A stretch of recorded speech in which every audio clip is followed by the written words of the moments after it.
अभी हमने क्लास में आपको 13 सबनेट निकालने के लिए दिया, 2353, और एक सवाल हम 3 सबनेट के लिए करा चुके हैं बैक में। टोटल सवाल कितने हो गए? 4 सवाल हो गए। ठीक, 3 ही करा चुके हैं। तो अगर देखा जाए तो सवाल तो बहुत सारे हो गए। मुझे किसी को कोई सवाल देने की ज़रूरत भी नहीं, और अगर मैं एक करा था तब भी बहुत सारे हो गए होते। कैसे? अगर मैं आपसे ये कहूँ कि मैंने आपको कितने सवाल करा दिए, मैंने आपको नंबर ऑफ क्वेश्चंस कितने करा दिए? मैंने आपको नंबर ऑफ क्वेश्चंस करा दिए 32 इंटू 256 इंटू 256 इंटू 3। मैं अपना एक सवाल लेता हूँ, मैंने आपको 3 सबनेट निकालने के लिए दिया था सिर्फ। Calculate 3 subnet. अगर मैंने आपको एक सवाल कराया आपकी नज़र में, बट मैं कहता हूँ मैंने आपको इतने सवाल करा दिए, प्रूफ करूँ इसको मैं? मैंने आपको एक सवाल करवाया है, 199.10.20.0/24। ये क्वेश्चन दिया मैंने और आपसे कहा कि आप करें 3 सबनेट के लिए कैलकुलेट। राइट, तो एक ही तो सवाल हुआ, बट मैं कह रहा हूँ मैंने आपको इतने सवाल करा दिए, मल्टीप्लिकेशन मल्टीप्लिकेशन इतने। कैसे? देखें, क्लास सी की रेंज क्या है?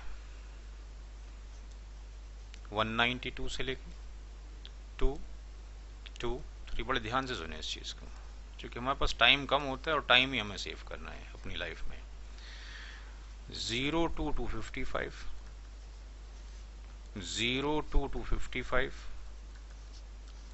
और 0 to 255। अब आप मुझे ये बताएं कि मैं इसमें से कौन सा नंबर यहाँ लिखूं? इसमें से कोई भी नंबर बताएं मुझे, क्या लिखूं? कोई भी एक नंबर। 192 से लेकर 223 में से कोई भी एक नंबर बताएं, क्या लिखूं? 198। इसमें से मुझे कोई भी नंबर दे दें, क्या लिखूं?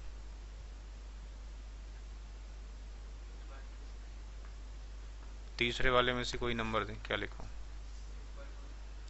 251। लास्ट में 0। अगर लेट्स से ये नंबर दिया जाए आपको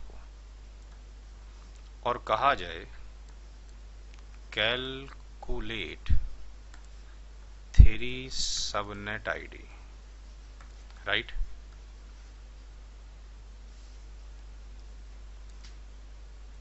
इसमें कितने कॉम्बिनेशन बनते? 32। यहाँ कितने बनते? 256। यहाँ कितने बनते? 256। टोटल जो आएगा आपके पास इन सब का वो आया 32 इंटू 256 इंटू 256। ये आया। मैंने आपको कितने सवाल दिए एक करने के लिए, बट 3 और दिए आपको, तो ये 3 या 4 हो गए अगर मैं देखूं तो। 4 सवाल हो गए टोटल, क्योंकि एक तो मैंने आपको कराई 3 के लिए कर दिया, 13 के लिए दिया, 23 के लिए दिया और 53 के लिए दिया। यानी इतने सवाल इंटू 4। कैसे? जो क्वेश्चन आपने मुझे लिखवाया है अभी 198, 252, 251, आप मुझे ये बताओ जो सबनेटिंग का क्वेश्चन मैंने कराया है,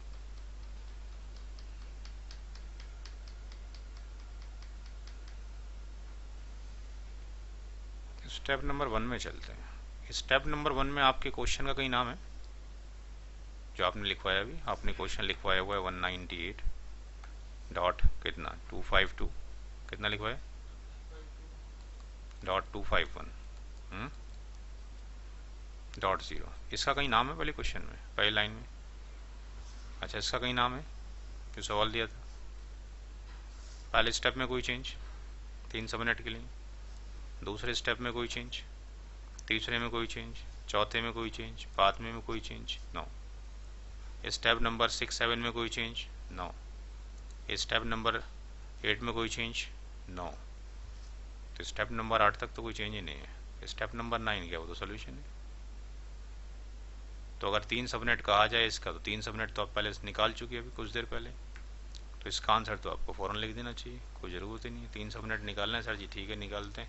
सर जी पहला सबनेट 198.252 हो गया और ये 251 हो गया, .0/26 हो गया, दूसरा सर इतने से शुरू होगा, तीसरा शुरू हो जाएगा सर जी आपके पास 128/26 और फोर्थ शुरू हो जाएगा 192/26। कोई भी नंबर चेंज कर दो साहब, यहाँ चेंज कर 200 कर दो, वो यही तो आंसर आ रहा है लास्ट वाला। तो टाइम ख़राब क्यों करना चाहते हैं, ज़रूरत है ख़राब करने की? तो आपके पास 3 है, 13 है, 23 है, 53 है, 4 क्वेश्चन आप कर चुके हैं। आप जो दिल चाहता है नंबर रख लीजिए, कैलकुलेट करते रहिए, आंसर तो ये है ना जो लिखा हुआ है। आगे बात समझ, क्वेश्चन देने की ज़रूरत है क्लास सी में कोई? पीछे ललित समझ में आ रही है कि नहीं आ रही है? आ गई? Do not waste the time. जैसे 4 क्वेश्चन किए, ऐसी क्लास सी का हर एक क्वेश्चन होगा, there is no change. Come to the class B.